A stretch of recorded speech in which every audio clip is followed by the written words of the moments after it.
14 years ago, pathologist Bennet Omalu saw abnormal proteins in the brain of Mike Webster, a Hall of Fame professional football player who died in 2002. At the time, Omalu had no idea it would lead to a national discussion about the impact of concussions. What the Mike Webster autopsy did, the Mike Webster discovery, was that it sowed a seed, like an oak seed, that germinated and instigated a national, if not an international, discourse. And that is what every scientific discovery should do. It also led to a Hollywood movie starring Will Smith, who plays Omalu. The film documented the doctor's battle with the NFL and others who were critical into the research of chronic traumatic encephalopathy, or CTE. And identifying this disease in America's most popular sport did not make me the most intelligent doctor, no. Did not even make me a great man, no.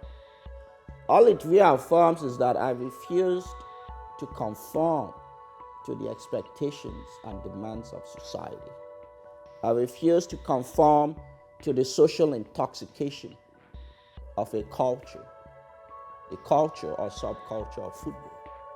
Omalu didn't grow up watching football. Because I grew up in Nigeria, I knew nothing about the American football.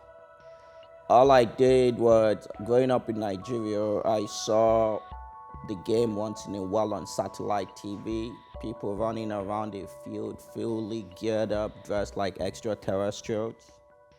But he suspected Webster's brain had been damaged by the repeated hits to his head.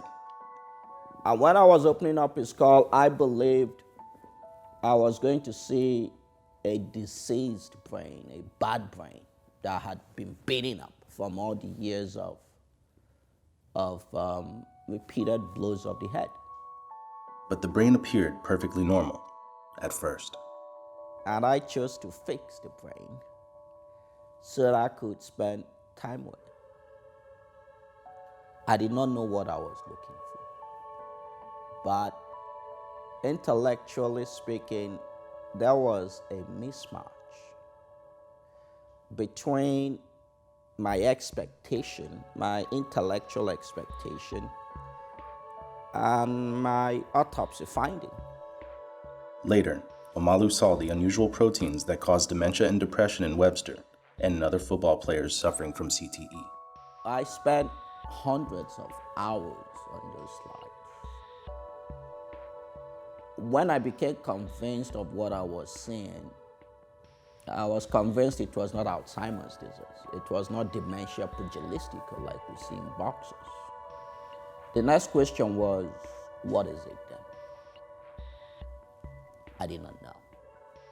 After much research, he and several co-authors published a paper about the findings in the Scientific Journal of Neurosurgery. That led to the battle with the NFL and other critics. But today, CTE is widely acknowledged, and it doesn't just affect football players. This has never been about football.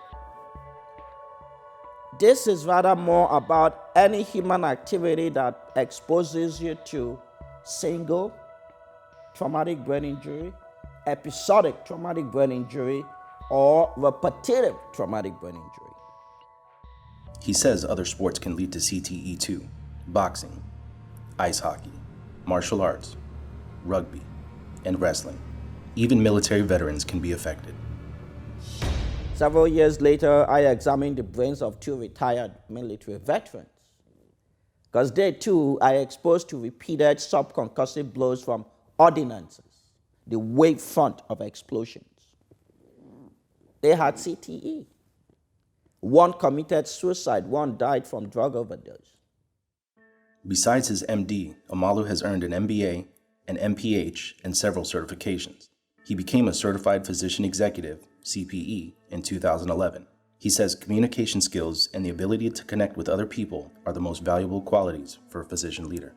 What can you do in whatever endeavor you find yourself in to bring out the best in others? Because when you bring out the best in others, you are also bringing out the best in you. Because you are, or we are members of one another. That is the single most vital tool I've learned from all this. What does Omalu hope for the future? I think we should begin to establish CTE clinics all across the country. The top university hospitals in this country should begin to establish centers of excellence for CTE treatment, just like we have cancer centers all across the country. Traumatic brain injury has become a major part of the 21st century's way of life. And I think this is now, traumatic brain injury is one of the challenges of our century, just like cancer. He says he's not against football. But I'm against mankind continuing to make the same mistakes of the past. We as a society, we are evolving, and as we evolve, we become more intelligent. And as you become more intelligent, you give up less intelligent ways you did things in the past.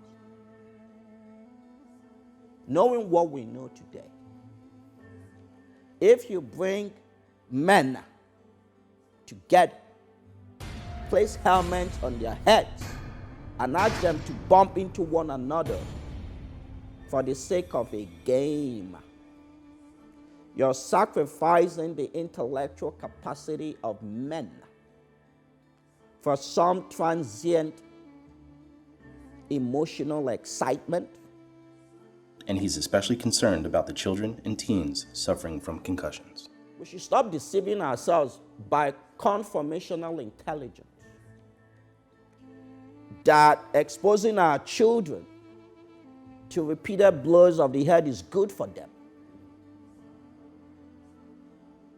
What you're inferring is that there is something, or there is a blow to the head that is safe.